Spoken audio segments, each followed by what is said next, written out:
On today's episode of The Unwritten Rule, we've got our good friend Max Chadwick from PFF stop by the show. He just came in, talked to us about Mizzou, about college football, all sorts of stuff. We just chatted with him, caught up, talked some college football, talked some Mizzou, just on the bye week, got his take on kind of what's been going wrong for Mizzou, gave him some PFF related questions. He gave us some players to watch for the future for Mizzou as well. A little Luther Burden NFL draft talk. So great conversation with Max as usual. Of course, got the fast food talk in there at the end as per tradition when he comes on the show. So great interview with him. We started the show before that with some Brady Cook stuff because we hadn't recorded since the injury news. So just kind of talked about that and our kind of outlook with him there and our feeling about how that's going to go with the rest of Mizzou's season. So have that. Then we finished with quick hits at Jersey, Shawnee's Main Birds, and the best things we learned. So yeah, good show. Good show for you guys to kick off your bye weekend, I guess, on this Friday. I hope you enjoyed Halloween. Happy belated Halloween, everybody, for that on Thursday. But we have a good show for you to enjoy your weekend. Then Sunday, we're going to be back with basketball talks. Just going to be Kenny and Payton on Sunday, but we might have a guest for that as well. But we're going to preview the men's basketball season, preview their first game against Memphis, which should be very fun as well. So stay tuned for that Sunday. Enjoy the show today. Enjoy our convo with Max. Without further ado, the Unwritten Rule starts right now. Marcel, where are you going with that disc? You are not putting that on again. Marcel, okay, if you press that button, you are in very, very big trouble. Attention. Everybody stop what you're doing. It's time for The Unwritten Rule, a Mizzou sports podcast brought to you by the Believe Network, alongside Payton Haverman and Kenny Van Doren. Here is your host, Jack Knowlton.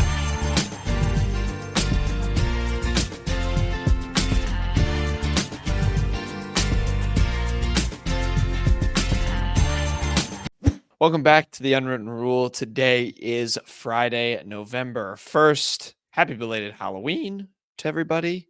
My voice definitely didn't just crack when I wished you all a happy Halloween. Hope you enjoyed your festivities. Today, like I said, is November 1st now. And Kenny Payton, Brady Cook is very injured. Very injured. There's the old adage that, everyone's banged up on the bye week, which is true. Everyone's dealing with some things. It's football. We played, 9 weeks of football now.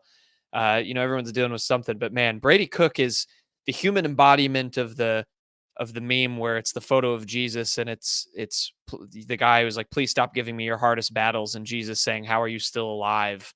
Because, man, he's banged up.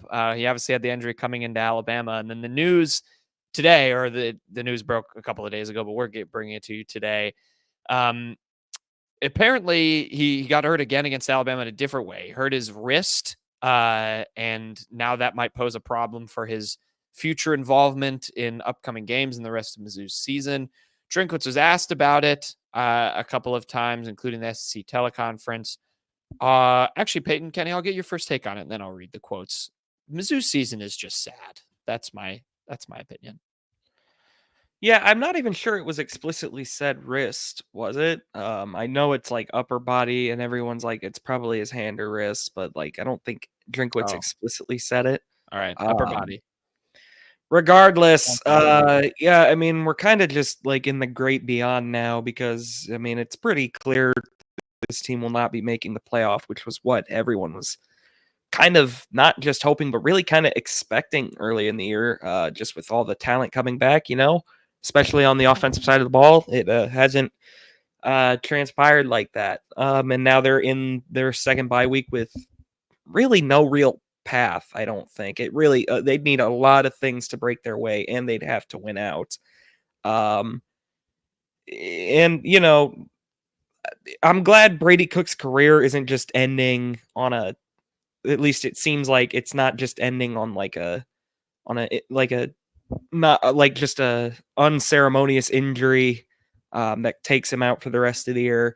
It does seem like he will have a chance to maybe come back down the line. I hope they have him for Oklahoma because I think that's the only game left really that I think every single Mizzou fan really wants to get. And if they don't have Brady for that game, I don't think they'll get it. So the sooner he's able to come back, obviously that's for the better for the team because even if you can't make the playoff at this point. 9 or 10 wins is certainly nothing to sneeze at. That's something that even a few years ago, I think Mizzou fans would have jumped for joy at. So there's still something left to play for, even if it isn't the playoff. Maybe the Citrus Bowl doesn't excite a whole lot of people, but it's still something. I mean, it's not a nothing throwaway bowl game. So we'll see if Mizzou, it'll be a big test for Drinkwitz, because now you got to somehow motivate your guys to get out there. He was able to do it in the past when Mizzou needed to scratch off a 6th win to at least avoid the humiliation that is not even making a bowl game. So we'll have to see if Drinkwitz can get them to pick up the pieces down the stretch here. Mizzou spokesperson said it was an upper body injury, and then you've seen other people say hand, wrist, something on the throwing arm. This is just the beauty of sports, beauty of professional, beauty of college sports. They will never be honest with you. They will never actually tell you the full story, because they see it as a competitive advantage not to release all that information all the time. With Mizzou not having a game this week, they're not on the SEC injury report, so maybe you'll see something at the start of next week. But for right now, it's just continue to be in practice and assessing it.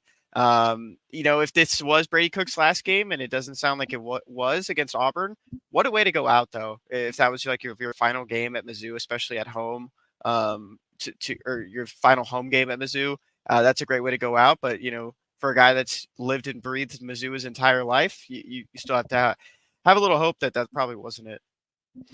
Yeah. I mean, you mentioned the not revealing. Drinkwitz loves that. I mean, we saw the injury report, the comical injury report heading into Alabama with some of those other guys. I'll read you the quotes that he was asked about it. He was asked if he expects Cook to return, like Kenny said. Yeah, absolutely. Brady has been in here every day. He's getting treatment. I'm absolutely expecting him back this season. And right now, I have no update that would tell me I don't expect him for today's practice. That was a couple of days ago. And then, like Kenny said, also asked what was hurt. Still don't know. He said, Drinkwitz, this is the most Drinkwitz start of a quote ever. Whole body. Mentally, physically, everything's just been beat up for 8 weeks of the season. So we're focused on trying to treat the whole body and getting healthy. Spirit, soul, mind, body, all of it. Oh, yeah. Injury reports are some of the most painful things. That a little glimpse into the beat writer world. They can sometimes be the most painful things to have to write, because you just have to sift through the contrasting statements and vague things that coaches like to say. But yeah, looking pretty damning. I guess TBD. I kind of think this team can beat Mississippi State without Pine or without Cook. I think they'll be okay. I know we were saying last pod, I think that they'd probably lose out. I looked at Mississippi State's record today. That team's awful. I think Drew Pine can maybe still beat that team. The only thing is it's on the road. That's my worry. I had that thought. You're more optimistic than me. I do not think they would win that game. I think they'll be okay. Jack, you predicted Mississippi State to be a loss at the beginning of the year. Yeah, I didn't realize how horrible that team was. I've had a lot of really, really bad takes all season long, which is college football in general. So I'm just not to be listened to when it comes to prediction making. So I guess then maybe I should pick the opposite and say Mizzou is going to lose. I don't know anymore. But yeah, that's the latest with Cook. I mean, obviously, we hope for the best and that he can play in as many games this season. And Noel too, right? He's not done for the year. He's obviously out for Alabama, but it's kind of same situation, right? Yeah, I don't even know if Drinkwitz gave an update about him. Yeah, I think he's just still, they're taking it week by week, even though his situation doesn't seem great either. But yeah, it would be nice to get both of those two back and have a chance, like Payton said, at least the bowl game's already there and secure, but you try and get into the best bowl games you possibly can. I think that's just a situation where we're looking at. So we'll look ahead. We've got the bye week coming up, or we've got the bye week now. We've got a next game coming up against South Carolina, which I don't know. Oklahoma. That pass rush. Did I say South Carolina? Yeah. I meant Oklahoma. Brain scattered. Yeah, I mean, they have a good defense. They also don't have a very good quarterback, but we'll look ahead to that one next week. For now, though, I think we should kick it to ourselves and Mr. Max Chadwick, the best interview of the year that we've milked multiple times a year for a couple of years now. He's our favorite guest. So we'll get you that. We talked Mizzou with him, talked to some general college football as well to just bridge the gap of the bye week, brought on an expert, and we might be part of an award. That's what we also concluded from that interview. So there's another little preview for you, but we'll get you right to that interview with Max Chadwick. Okay, we are now joined by a very, very special guest, one of our favorite reoccurring guests on this here Unwritten Rule program. It's Max Chadwick from PFF, who has up there with one of the best backdrops that we've had. If you're watching on the YouTube, got the Pop-Tarts Bowl College Football 25 poster. Max is back. We're passing the bye week in the best way we can for Mizzou, Max. We're going to get into their PFF things and just your thoughts on a Tigers season that we have become very grim about. But first of all, I mean, I just want to ask you as a college football fan, like just thoughts on an absolute chaotic, I feel like we all watched the same YouTube video about that guy that made the thing about the 2007 season. Yes. I feel like it's given off similar vibes. I'm just curious your thoughts on the college football chaosness of 2024. Well, guys, I for one am shocked because everyone told me the 12-team playoff and NIL and the transfer portal was going to ruin college football, and here we are having the best season in 17 years, whatever it is, right? I'm shocked that that's the case, right? No, I'm obviously kidding because I knew this would be a great thing for college football, and what I love about it and what you guys are seeing out of it now is that so many more games at this point of the year matter, right? There's so many games there's an article by the great Ari Wasserman today at On3. He's like, there's 31 teams that are still alive for the college football playoff right now. Like, that is wild for the last 4 weeks of the regular season to have that, right? So that is a really, really cool thing that you don't like at this point in the year. We usually have maybe 12 teams, maybe 15 teams that can make the 4-team playoff.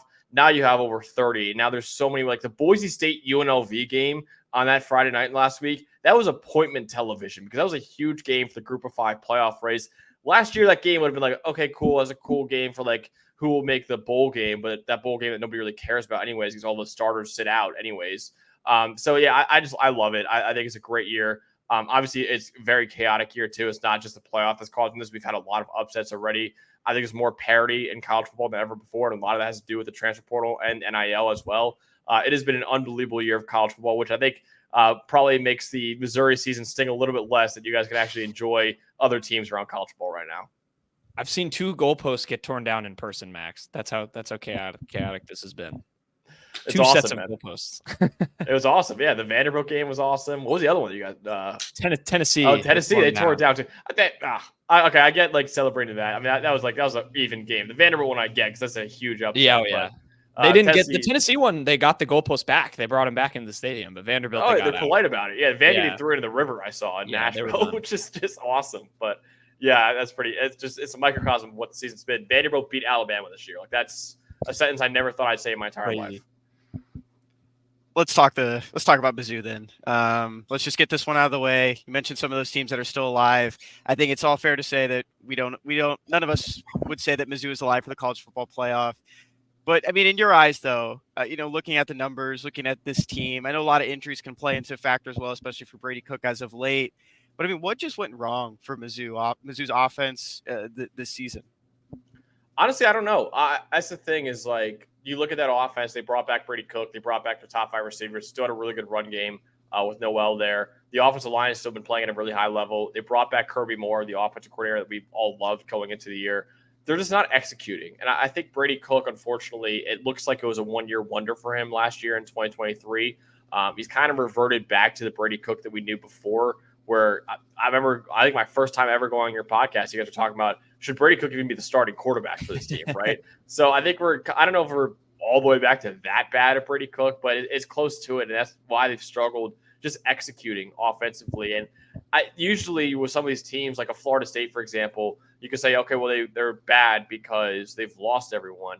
Missouri brought back everyone and is struggling. So that's why it's a little more perplexing why they're so bad right now. And listen, they're still a 2-loss team. And Ari Wasserman, like I said, that article, he still put Missouri as a team that can make the playoff. I don't think it's really possible anymore. I don't think, even if Missouri wins out, there's not really any marquee matchups for them the rest of the year that would push their resume to the top of the top 12 or anything like that. So I think they're already done this year, but it's weird to say about a 2-loss team, but it's where they are right now because of their schedule and how strong their schedule is. And it really doesn't make a lot of sense how much the offense has struggled this year with everyone they brought back. I mean, you mentioned it like just having everyone back. I mean, everyone's numbers across the board have kind of dipped. I mean, I know you mentioned there like Brady Cook kind of maybe looking like a 1-year wonder. Now he's hurt, and I don't know if you've really watched much of Drew Pine Mizzou, but it's not a pretty product. Don't. I So know, that yeah. it could make it even We worse. all watched the Alabama game, yeah. Oh yeah. But I mean, where if you're Mizzou, do you really? I mean, like you said, and I think everyone here would agree, Mizzou is almost certainly done. I don't think there's any path to the playoff really for them. But like winning 9 or 10 games is still not something anyone is gonna sneeze at. I Yeah, would say. right. So, I mean, what does Missouri maybe need to do to like kind of like pick up the pieces and salvage something out of this season? What is something that needs to improve? It's execution. I mean, honestly, it's just like they lost like an explosive element of their passing game that they just don't have right now, right? I mean, that they had last year, right? And a guy like Marquise Johnson, who's like barely played this year, like that's a guy that could take the top off the defense, and they've like barely played him. Like that one doesn't really make a lot of sense to me. It's a lot weird. It's really weird, and I think a lot of it has to do with Brady Cook, obviously regressing as a passer and all that. So maybe when Matt Zollers gets in there next year, maybe they start him as a true freshman, the 5-star quarterback, and maybe he could unlock it again. But there may be the strangest regression in college football just because there's not really, I mean, at least offensively, there's not really one area you could point to and be like, well, they lost key players there. That's why they're bad now. No, they brought back Luther Burden, all the top weapons. Still have a good ground game, like I said, and Brady Cook theoretically is coming back and going to have another great year. And Kirby Moore, who we all loved, it's not like they lost the offensive coordinator either, right? Like that's a thing you could point. Like Kansas, for example, Kansas brought back everyone from that offense, and they've still struggled because Andy Kolnicki, who's now at Penn State, is that freaking good. Mizzou brought back that guy. They brought back Kirby Moore, right? So it's just weird. I think it's just execution right now, honestly. They just don't seem to be executing at a high level. I'm kind of curious on the subject of Burden because I feel like you, Max, and obviously, we're all Luther Burden fans, but I feel like you've been, a huge kind of Luther Burden truther as a person outside of Mizzou circles. And obviously he hasn't maybe had the season that he's wanted. And, Mizzou hasn't gotten out of him what they've wanted, but I'm curious for him as maybe a pro prospect, maybe appease the people a little bit. I feel like players can still have seasons like this where they're not as, productive, but still have a lot of potential. I mean, does a dip like this hurt you significantly when it comes to draft stock? And then along those same lines, just getting into, I guess, pure hypotheticals here, because we've talked about this off air. If it becomes a case where Drew Pine has to be the quarterback moving forward, there's some rumblings like, does Luther Burden just opt to not get injured in a season that's sunk and try and work for the draft? Is that a good idea in your eyes for like pro prospects to do that?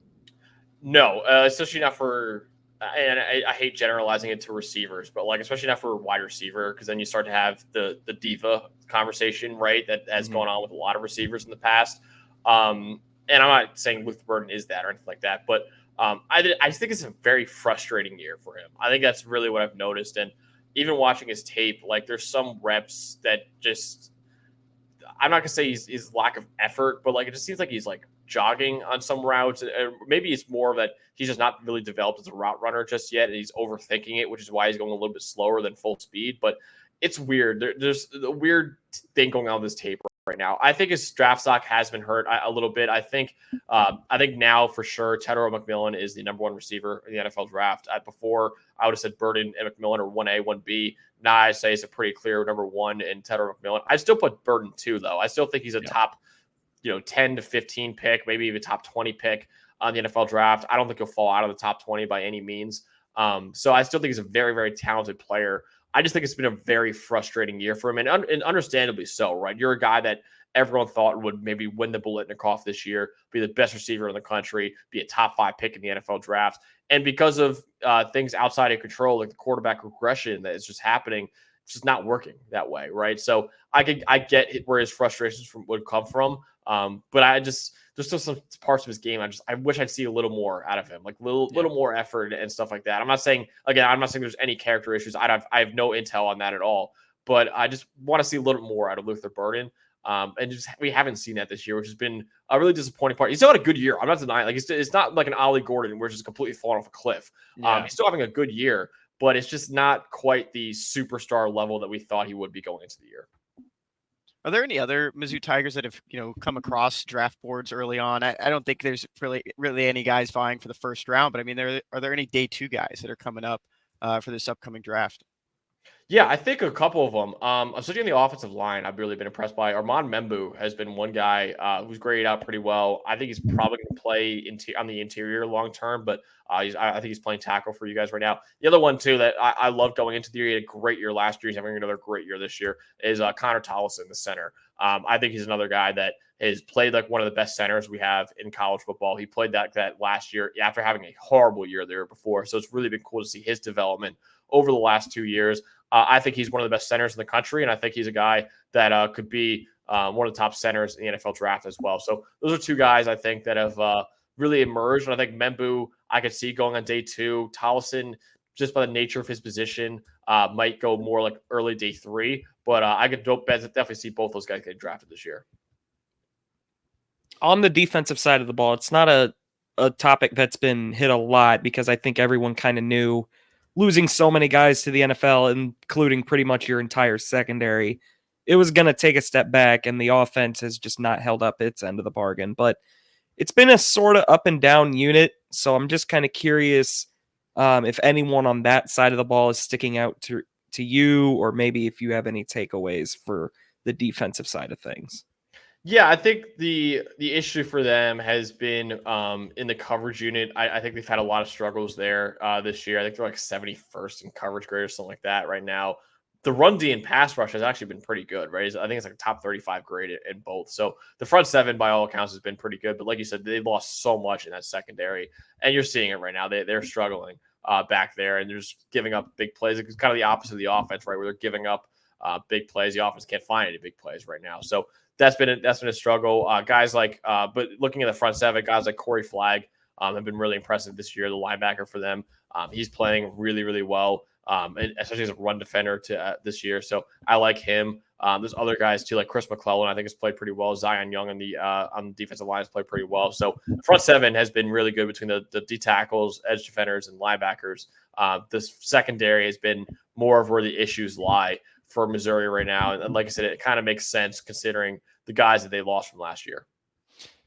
Yeah, it was they got hit just real hard in the secondary. Lost a lot of leadership too, is what we've kind of started to notice. Guys like Chris Abrams drain. The offensive line's been good, but Javon Foster being gone was a big one. Darius Robinson, all NFL guys. Kind of along those same lines, Max. Staying on the defense, I want to look a little bit toward the future, just because the present is a little bit dim. I mean, this team does have some interesting guys. I think, a couple, obviously we've all been intrigued on what Williams One-Area has been able to do in his limited snaps.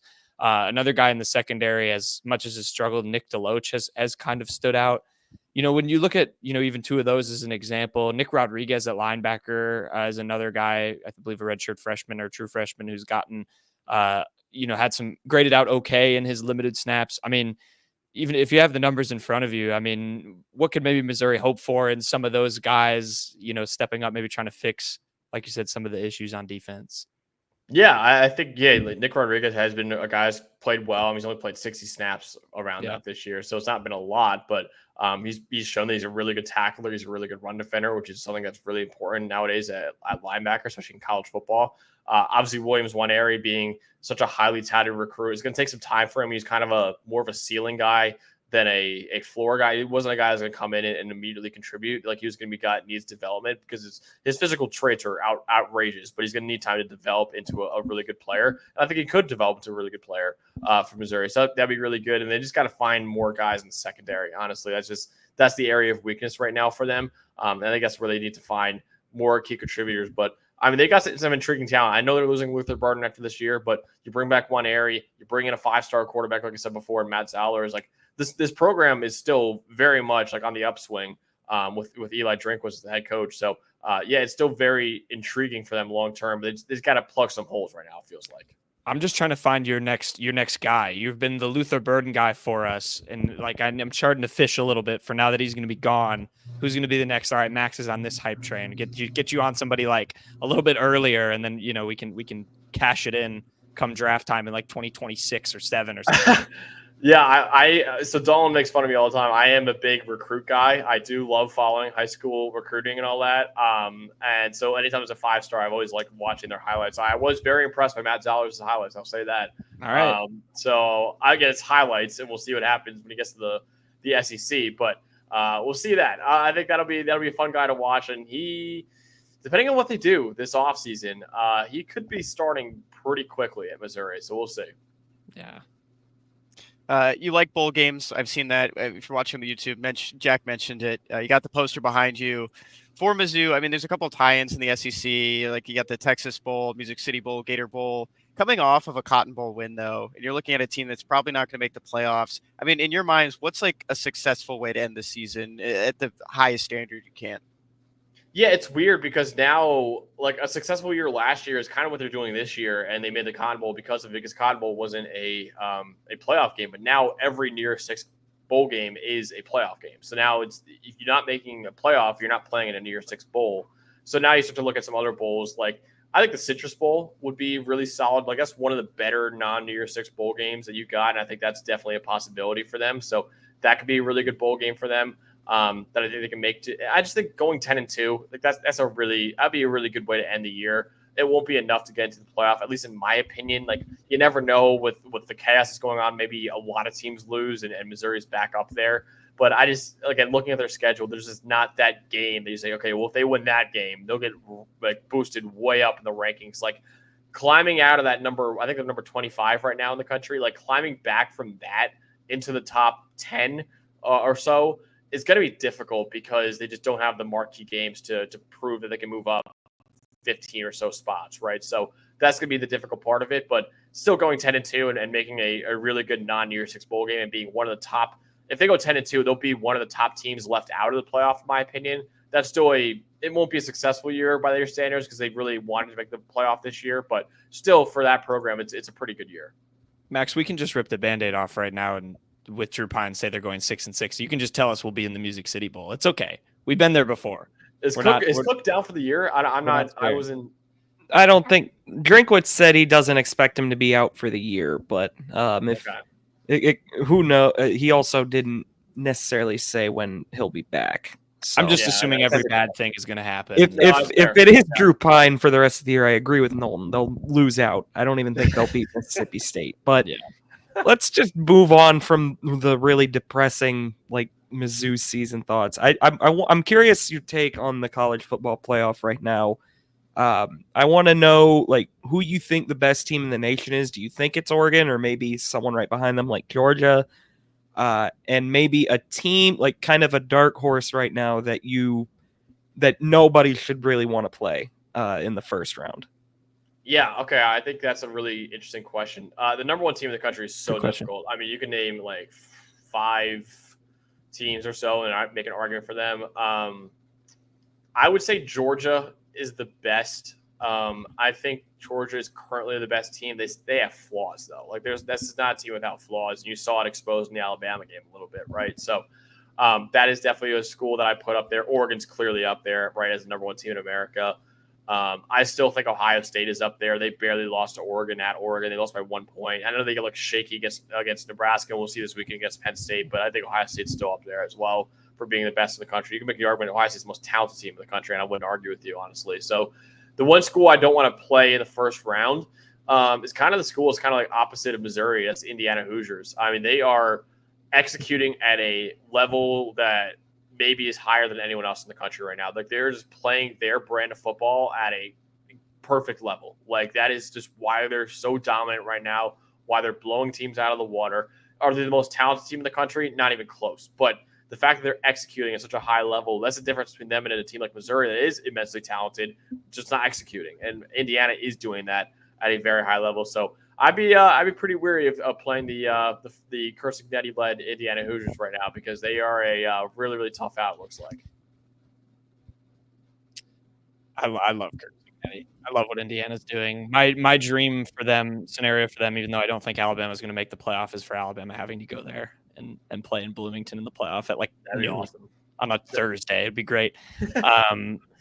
I have just one more college football question, Max, and then a fun one for me, or maybe not so fun, depending on your answer. But kind of building off of Payton, who's your Heisman right now? And then I noticed you're wearing a Yankees hat, which No, we don't do that. all right, yep, that's fine. That's fine. We don't gotta do that. I can change. I can No, withdraw the question. listen. That fifth inning is a monstrosity to the sport of baseball. What that happened in that fifth inning, that was like Murphy's Law. Everything that could go wrong went wrong. Like I have not seen a poorer defensive performance than what the Yankees did in that fifth inning. The stat that Garrett Cole, there was 5 runs scored in him that inning, and 0 of them were earned. That's just an insane stat. Like, so I thought Garrett Cole pitched is unbelievably. He obviously the play where he didn't cover the bag obviously is going to live in infamy.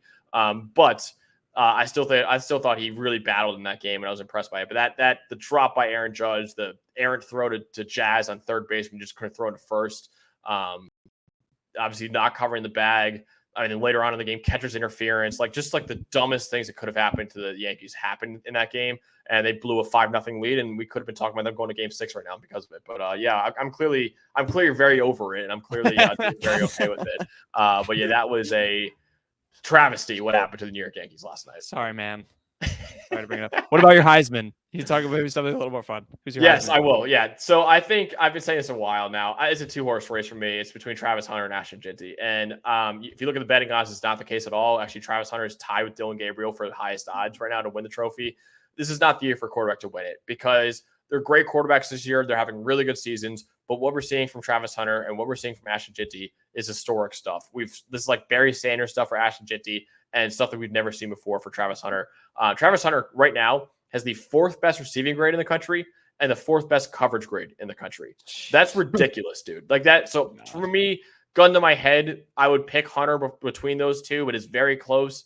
Just because Travis Hunter is simply the best football player in the country, and maybe the best football player, one of the best football players I've ever seen in college football, honestly. And if you're looking for the most outstanding player in the country, it's one of those two. It's not a quarterback. I understand the quarterback's the most important position, but I think this year you're having 2 historic years, and there's not a Joe Burrow, Cam Newton quarterback this year that is having a historic year that you can't ignore.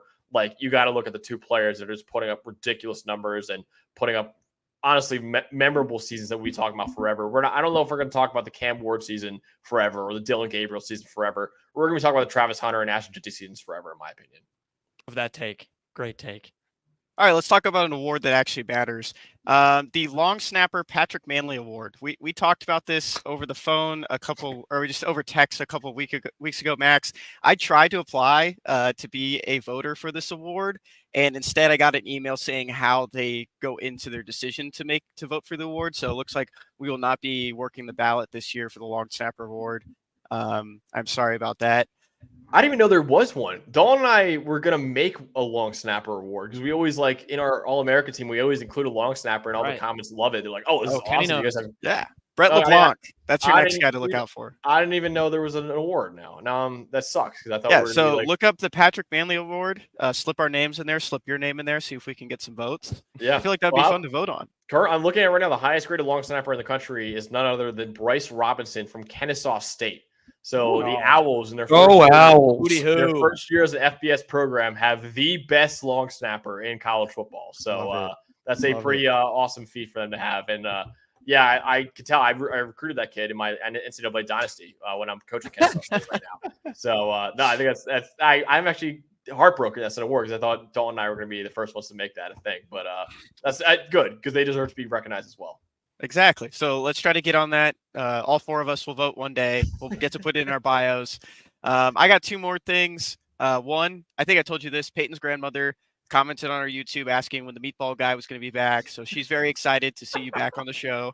I think you've been on the show more than anyone else. Yeah, I you might be our most frequent guest. Confidently say that now over the last 4 years. Oh, yeah. And then my last thing, the beard, man, it looks great. I know. Dude, we talked about what do you guys think? I mean, I've been kind of polling people on it. I don't know what's going to happen with it. I'm debating keeping it or not. Or do we like it or no? Because I'm kind of up in the air about it. I think we give it a boom. I think we. I dig it. All right. I would give it a boom as well. Give I it a dig the beard. boom.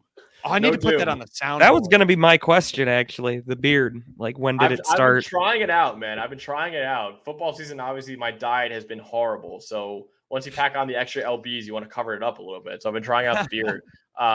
So I'm glad you guys like it. Because I'm not, no joke. I just texted one of my friends like 10 minutes ago saying I have a very important question to ask them, and they were very nervous about it. And I was like, "What do you think about the beard?" And they're like, "Dude, don't ever preface a question like that. It scares the hell out of me." So that's good though. I'm glad you guys like it because I am very on the fence about it. I'm very insecure about it right now. So thank you. Appreciate that. Love it. Obligatory fast food question that we always ask. Is there anything in particular that you've been hot on? Yes. It's not national. So again, if you guys are ever in Cincinnati, I'll have to take you guys to it. But it's not Skyline. I'm not going to that place ever again. But it is City Bird. City Bird's an excellent chicken tenders place. They have like fries that they put like garlic and Parmesan, like truffles on it too. Like it's really good. The tenders are great. As you guys know, in our previous draft, tenders are criminally slept on right now, and they're classified as a kid's food when they should not be. It should be for the everyday Agreed. man. But yeah, I think City Bird's one of them, and then I've ordered Chick-fil-A every Saturday during college football as well. So that's been a vice of mine as well. Love it. That's the most important development of this entire program. Whenever we have Max on, my other thought with the center award is maybe we just come up, like maybe the three of us in Dalton, we just come up with our own award. We make some other position if long snapper is taken. So real quick, because I want to, I can't talk. Jake Retzlaff, the BYU quarterback, Dalton preseason ranked all the quarterbacks in the country or in the big Power Five. He had Jake like third to last, right? Jake saw that. ESPN took a picture of him with like, "Hey, what was your offseason motivation this year? Because you're playing out of your mind this year." And he showed that picture. We actually interviewed Jake yesterday, and unbelievable interview. It's actually dropping tomorrow morning. He was like crap talking to shit talking to all of it. It was amazing. We're making an award now because of the Jake Retzlaff Award, the single most improved player in college football, like the most improved player. So we're calling it. I told Jake, I was like, listen, you're currently the favorite for the Jake Retzlaff Award, but you're not guaranteed to win the Jake Retzlaff Award. So it'd be pretty funny if the Jake Retzlaff Award in its inaugural year does not go to Jake Retzlaff. So yeah, we're gonna do that. So yeah, I'll have to include you guys in that one because that'll be a really. Brady Cook probably would have won it last year. Honestly, Brady Cook would have been a very top candidate to win that award last year.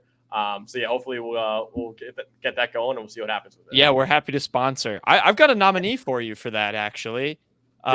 Alabama left tackle Caden Proctor. He had he's been great. Yeah, he had had that the one. worst PFF grade last year, and he's been their best lineman. So yes, good. That's a really good call ring. out. Yeah, Jake is up there. Jake went from like a 45 grade to like an 86 grade, which is a ridiculous jump.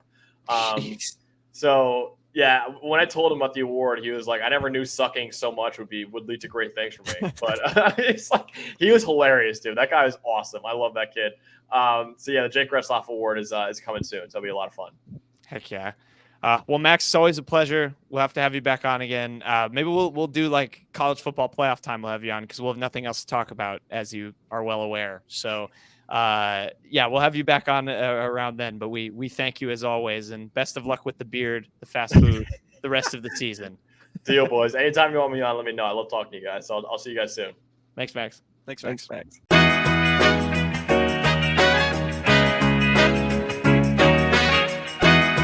Okay, quick hits time. We'll finish out the show. I have some other news to get to you for this week with jerseys of the week. Kenny, what's your jerseys of the week? Break this news for us. My jersey of the week goes to Nicholas Randall, who verbally committed to the Tigers on Monday, marking the second commitment in the class of 2025 for Missouri men's basketball. And Dennis Gates, on his Rivals profile, it does say that he plays for Vashon in St. Louis, but he no longer plays there. He is at Compass Prep in Arizona for his senior season. It's an academy there, so that's where he's playing right now. Listed at 6'8", small forward. He was ranked 123rd in the Rivals 150 for the class of 2025 and 33 at the small forward position.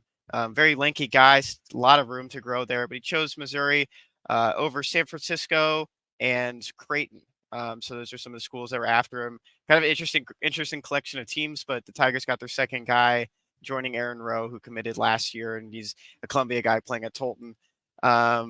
Yeah, I mean, it's a good pickup right now. Maybe a quote here from Rob Cassidy, who was the basketball recruiting director at Rivals.com. He said, from the moment you see him, he's one of those dudes where you can tell it's there, even when he's not. The shots aren't going or whatever. He looks like a prototype, NBA type, even from fluidity and size and length and athleticism standpoint. You can see how it's supposed to work. He was a big fan of Nicholas Randall before I even talked to him. He even told me, he was like, yeah, Nicholas Randall's going to be a guy. So he's not highly ranked to the Rivals 150, but he was pretty high on him and kind of moving forward. So it's a good pickup for the Tigers.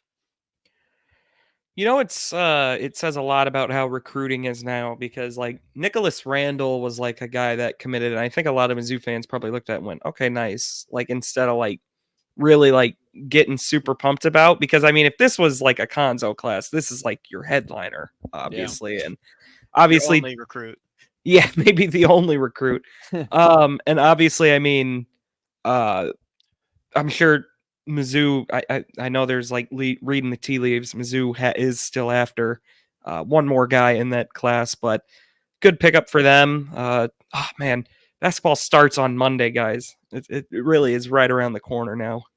I'm so excited. Yeah, it's that this is a good pickup. I mean, first off, I believe a connection. I think Trent Pierce transferred to AZ Compass Prep, if I'm not mistaken. He was so.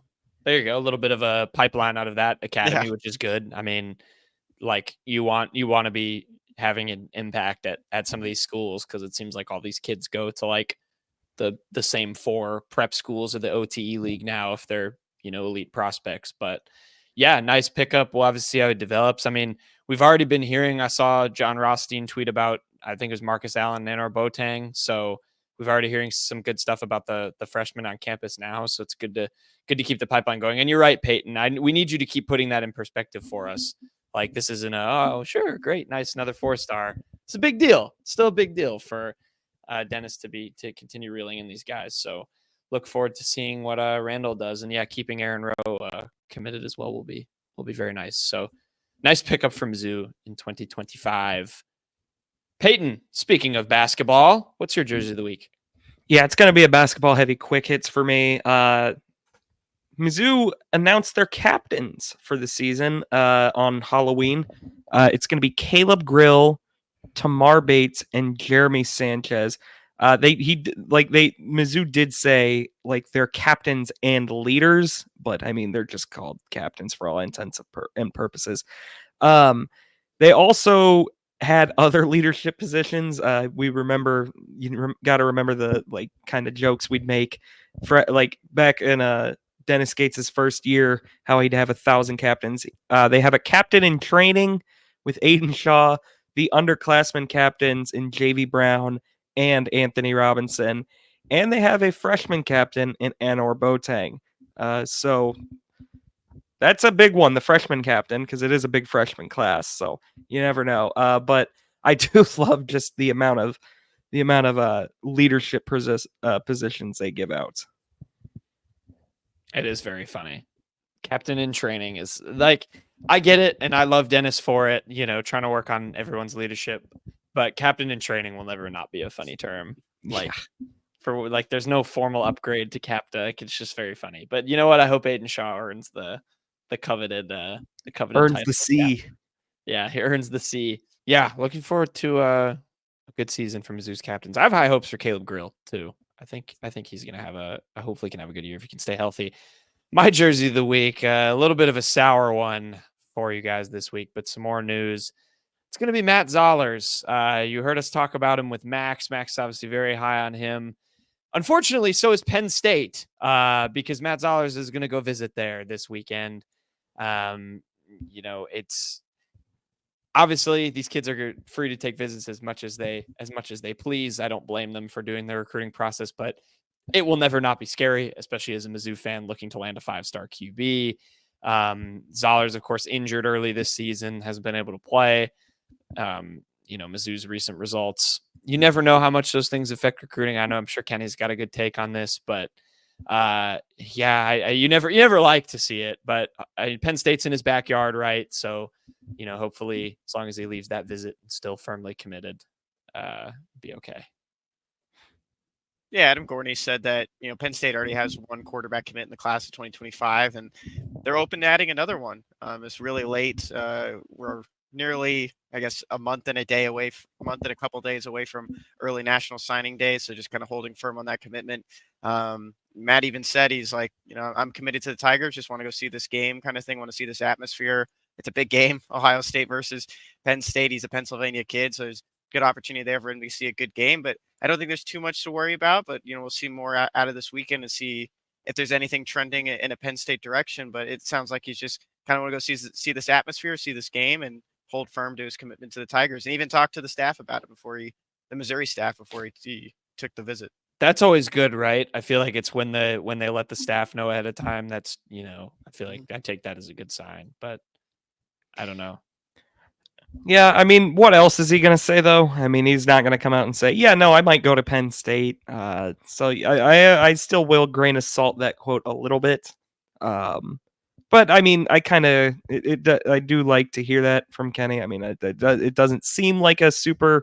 I mean, he's been very outwardly pro-Mizzou on Twitter and on his social media. It really hasn't had a whole ton of buzz, but... Man, you never like to see it with especially a QB of Zoller's caliber visit elsewhere. And, we've seen it elsewhere. I mean, with Lamont Rogers, potentially, thinking about a flip to A&M. You got to play a lot of defense when you're recruiting at this high level.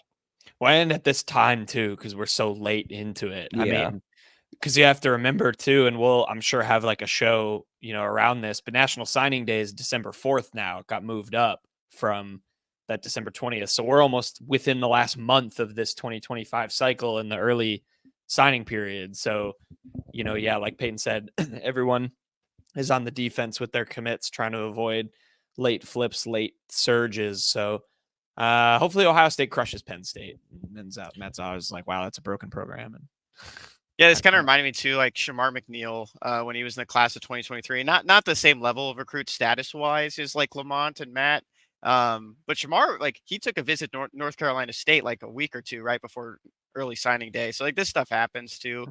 You see it a lot every cycle where someone's going to make a late push. Sometimes it works out. Sometimes it's just nothing. It's a nothing burger. Get the opportunity to see the campus again, and you just kind of stick with your commitment. But like I said, I mean, coming on a Sunday into Monday, we'll see if there's more that Matt has to say or if anything's trending in Penn State's direction. Kenny, you have to be our lighthouse through this fog of rumors and speculation. That's your job. He's going to Penn State. Oh my God! I'm Kenny, just kidding. He's getting muted the rest of the show. No, I'm just kidding. All right. Well, hopefully we'll hear some more from Matt Zollers. I like no cap, and he's the main bird.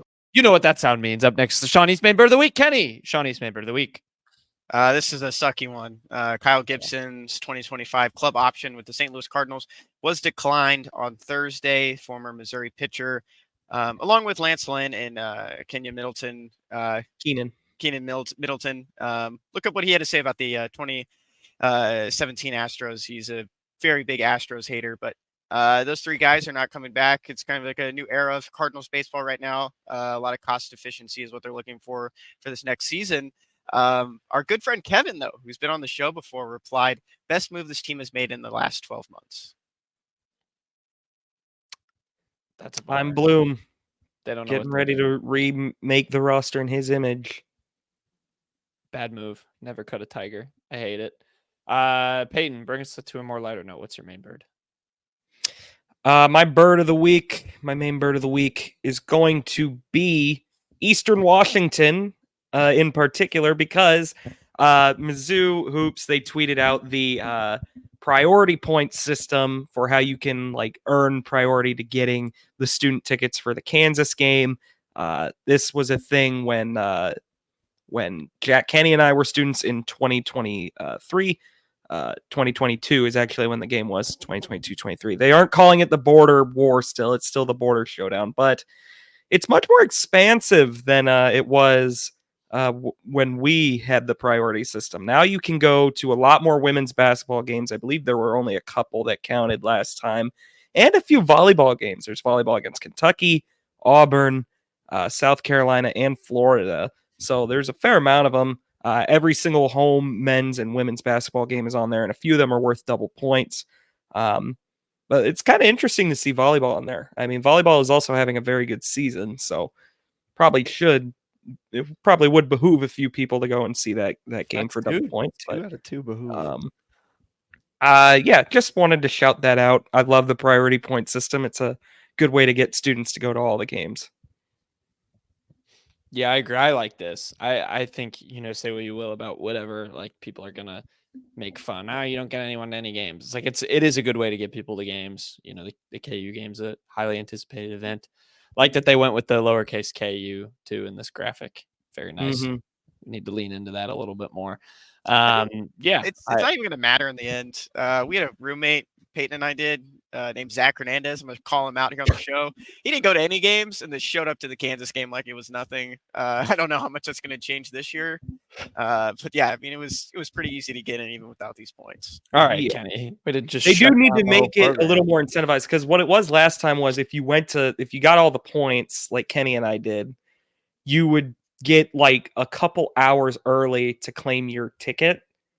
But then like an hour later, people that were in the second tier could claim theirs. Right. And then an hour after that, it was anyone who didn't go to any games. It should be let in. It should be when you get let in. Yeah, I agree with that. The common solution that was always thrown around was if you had like the highest tier points, you got in the door first.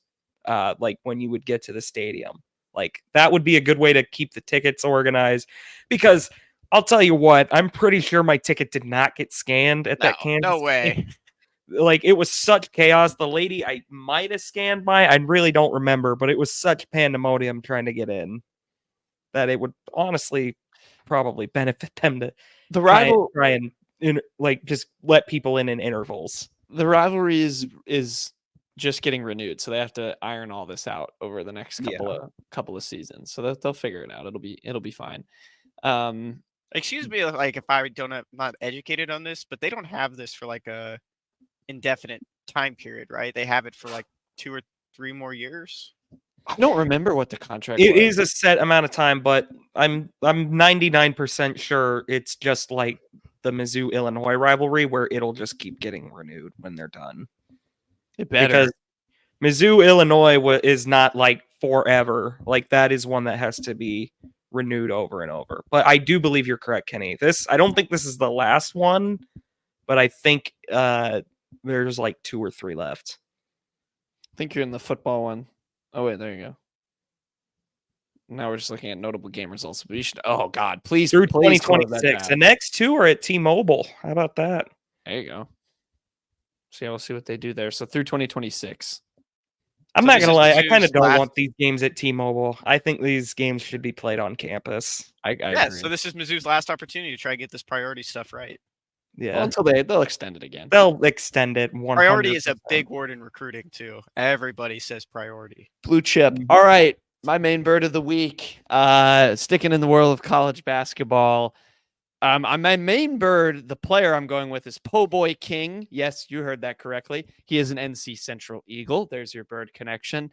I could have gone with a few for this, actually, but Po Boy King, who's that, you might ask? Well, he's a basketball player for NC Central, and yes, that is his name. The NCAA Buzzer Beaters on Game Winners account, great Twitter follow if you don't, came up with their first team all-name, the all-name team for basketball.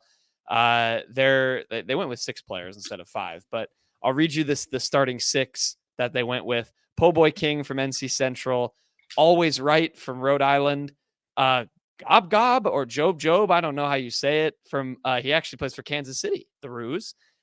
You have Supreme Cook, who's at Oregon, Caillou out at Liberty, and Tennessee Rainwater from Utah Tech.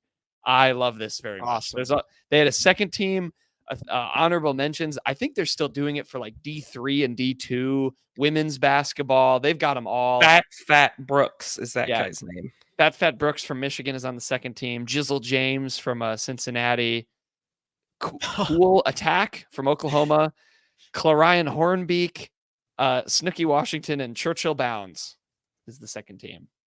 Churchill Bounds sounds like a fantasy football team for like a player that has the last name Bounds and like likes horses. Yeah. I don't know. To me, it just sounds like a play on Churchill Downs. No, I agree. Yeah, it's awesome. You got a bunch of honorable mentions. I won't read all of them, but Tony. Tony. I really don't know. Great Osabor from Washington. He's a known name. UConn went from having a guy named Stefan Castle last year to Solo Ball, which is amazing. So yeah, I just wanted to shout out. Jose Downing Rivers playing for the Mo State Bears, led by Conzo Martin. Conzo Martin, yeah.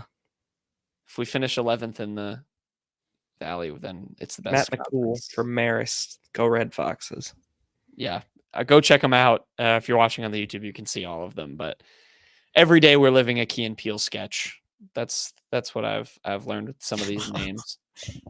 Who was the football back? Yeah, there's George Washington II, who plays for Richmond, which is very fitting because it's Virginia and George Washington. But what was wasn't there a guy for football named Dude Person? That was my favorite one. I feel like that's fake. Kenny, can you Google it? Let's just go down the rabbit hole for a second. Google Dude Person, Central Arkansas. I think he played. Oh, for yeah. him. Yeah. Oh, there he wow. is. He is real. Dude Person. He went to Northwest Mississippi Community College. Sure did. He doesn't even have a bio. 13 tackles in one game Against Arkansas State. That means he was probably getting picked on. Yeah. Yeah, that was my favorite one from football this year. Now we have some good ones to follow in basketball. So there's your names for you. All right. Best things you learned. Payton, what's the best thing you learned? Best thing I learned this week, everybody's favorite player from last season's 0-19 basketball team is Jesus Carralero Martin. He originally could have been a Bird because, I mean, it was reported back in May after he transferred from Mizzou that he was going to UTSA. And then just all of a sudden the other day I'm looking him up and he's on Bethune-Cookman's roster.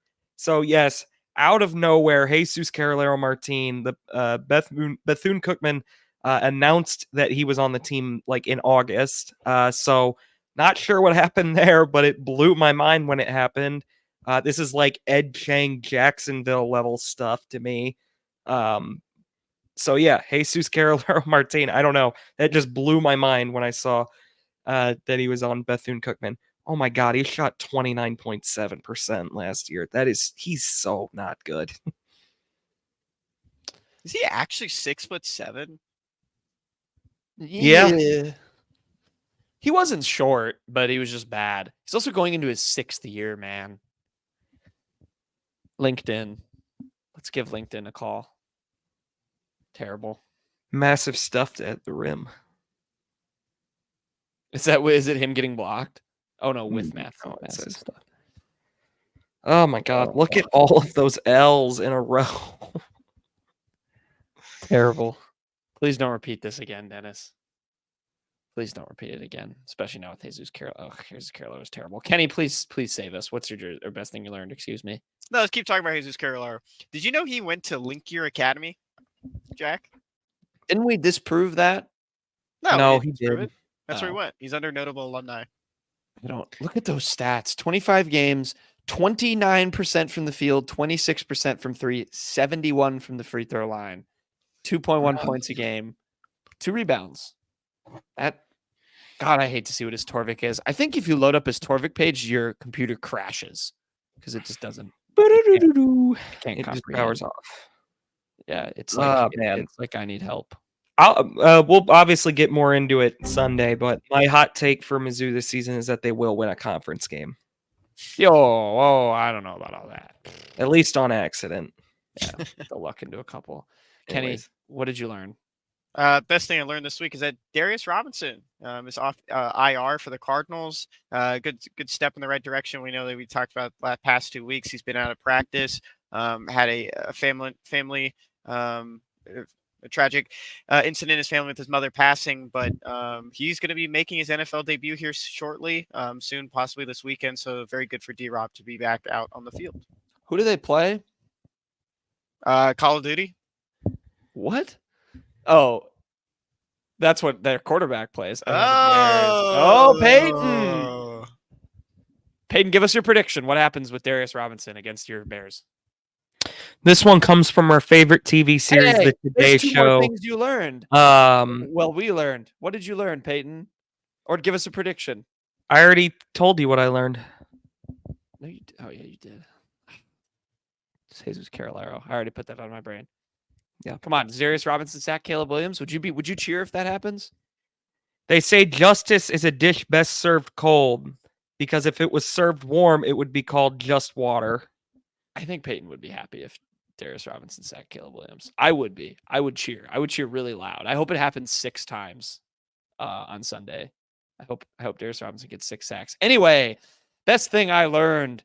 I'm going back to the basketball realm. Apparently, Missouri has a player named Julius Erving, which is crazy. He got nominated for Small Forward of the Year. I'm just kidding. Mark Mitchell, he is being recognized on the Small Forward of the Year watch list, which is named after Julius Erving. But this is a really funny graphic. You can see it if you're looking on the YouTube, because Mark Mitchell's name isn't on the graphic. So it just says Julius Erving, Small Forward of the Year with the Missouri logo. And it looks like Missouri. Mark Mitchell is just Julius Erving, that they're calling him Julius Erving. But his signature's on there. Oh, I guess it is. Yeah. That negates it a little bit. But anyway, good honor for Mark Mitchell. Big expectations for the kid this year. I'm very excited about Mark Mitchell. Mizzou doesn't pull in guys, no matter how flawed they were. They don't pull in guys that were starting 30-plus games at Duke very often. So I think they need him to be the guy if they want to get back into tournament contention this year. I'm very excited about Mark Mitchell, like probably as excited as I've been for any player in a long time. If Mizzou's going to lean into this whole thing about making one letter bigger than the rest, just like the jerseys, let's get a new profile photo on Twitter. Yeah, that one's like grainy. The one It's been their photo on Twitter forever. I don't every think sport besides basketball does this. They just have stuck with football. this. Or football, excuse me. Yeah. It's just been this generic logo. It's so boring. Have they changed their header since they hired Dennis Gates? Probably not. Witten family head coach. Like, I can't even remember the last time I heard that phrase. He says it sometimes in pressers. He's like, I just try to do said my it in best. the My press job is the Witten like family his men's introductory press conference. Like, he was like, I'm thrilled to be the Witten family head men's basketball coach. You said that like Christopher Walken. Press conference. All right, tell us a joke, Payton. Let's end this. Okay, you want another one, huh? I didn't hear the first one. So guys, why are pigs bad drivers? I don't know why. Because they hog the roads. That's good. Aren't pigs and hogs different? I think they're different. I think a hog is a daddy pig. Yeah, something like that. I don't like the way you said that. All right, we're ending this. Oh, Payton, that was disgusting. Everyone roast Payton in the comments, even his own. I hate Arkansas. Don't get it twisted. All right, that'll do it. We'll be back Sunday. We're like Payton said, we're gonna have a bunch of basketball talk. So get excited for that, because Mizzou, big one against Memphis on Monday. Looking forward to that. Looking forward to previewing it and just talking hoops. I'm so excited for basketball to be back. Until then, enjoy your bye week weekend. Hope you enjoyed your Halloween. See you Sunday. Bye-bye.